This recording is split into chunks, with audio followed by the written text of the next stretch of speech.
आज विश्वकवि रवींद्रनाथ ठाकुरेर 84तम प्रयाण दिवस।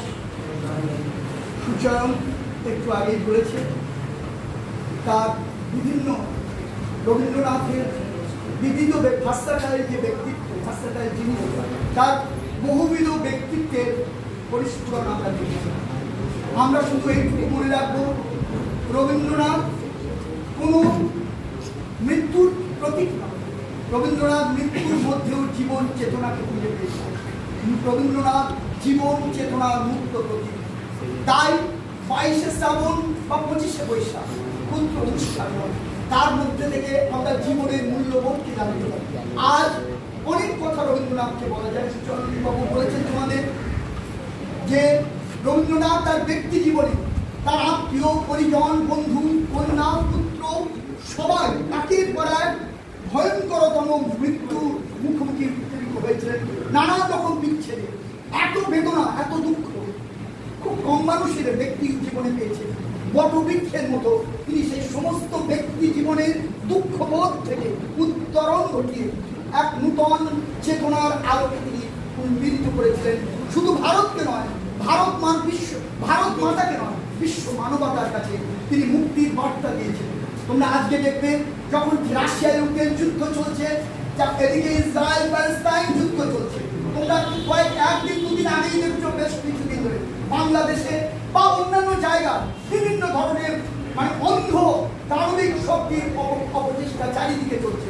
সেই সমস্ত জায়গায় রবীন্দ্রনাথ শান্তির বার্তা দিয়েছিলেন, মুক্তির বার্তা দিয়েছিলেন, মানবতার বার্তা দিয়েছিলেন। হিংসাদীর্ণ পৃথিবী কখনোই মুক্তির স্বপ্ন দেখাতে পারে না।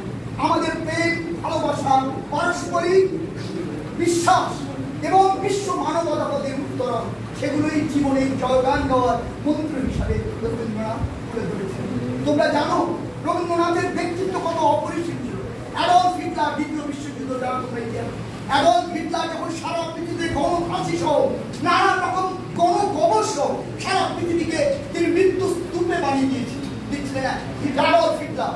এই রবীন্দ্রনাথ ঠাকুর শুধু প্রকৃতিপ্রেমিক কবি নন, আধ্যাত্মবাদী কবি নন, তিনি কত অপরিসীম ব্যক্তিত্ব ধরেন সেই অ্যাডলফ হিটলারের সামনে দাঁড়িয়ে।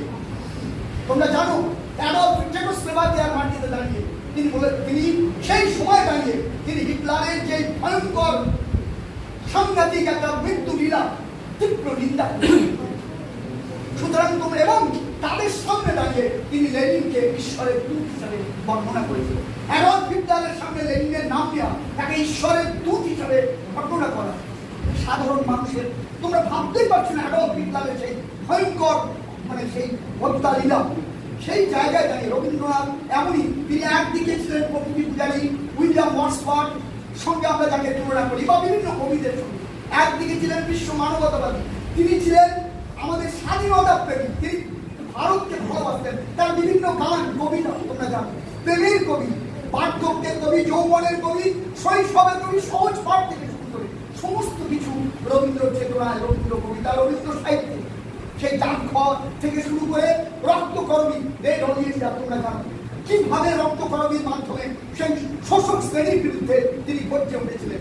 যখন তিনি নিজে ওই রক্তকরবী রেড অলিয়েন্ডা রবীন্দ্রনাথ কন্যা তার মাধ্যমে তিনি বুঝিয়েছিলেন যে নন্দিনী বলেছে মেয়েটি, তাকে যখন ভয়ঙ্কর ভাবে তিনি বলেছিলেন সেই ভয়ঙ্কর হত্যা লীলা, তিনি তাকেও হত্যা করার যে একটা ভয়ঙ্কর ষড়যন্ত্র চলছিল সেটাও তিনি তার কাব্যগ্রন্থের মধ্যে সেই উপন্যাসের মধ্যে তিনি তুলে ধরেছিলেন। সুতরাং রবীন্দ্রনাথ শুধু উপন্যাসের মধ্যে শুধু ফিকটিভিয়াস কিছু লেখেননি, বাস্তব চেতনাকে মূলধন করে ভবিষ্যৎ এবং আগামী প্রজন্মের কাছে শান্তি, সৌহার্দ্য, ভালোবাসা, মৈত্রীর বন্ধন, মৈত্রীর বার্তা তিনি দিয়েছেন, বিশ্ব মানবতার বার্তা দিয়েছেন।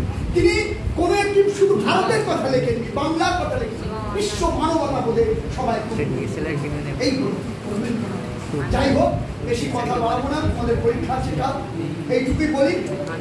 আর একটা যেহেতু আগে রবীন্দ্রনাথের দিন শেষে কবিতা, কতগুলি পুরো কবিতাটা আমার মনে নেই, দিন শেষে কবিতা যে কটি লাইন মনে আছে আমি আবৃত্তি আকারে যেটুকু মনে আছে, রবীন্দ্রনাথের প্রতি শ্রদ্ধা নিবেদন। দিন শেষে রবীন্দ্রনাথ ঠাকুর, দিন শেষ হয়ে এলো আশা দিল ধরণী আর বেকাজ নাই করণী।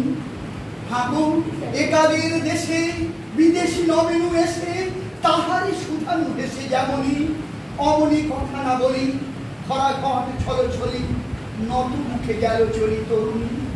এখানে বাঁধব মন সরণী ভালো নাহি লাগে আর আসা যাওয়া বারবার যদি কোথা খুঁজে পাই মাথা রাখিবার খাই বেচাতে না ফেলে যাই এখানে বাঁধব মন সরণী।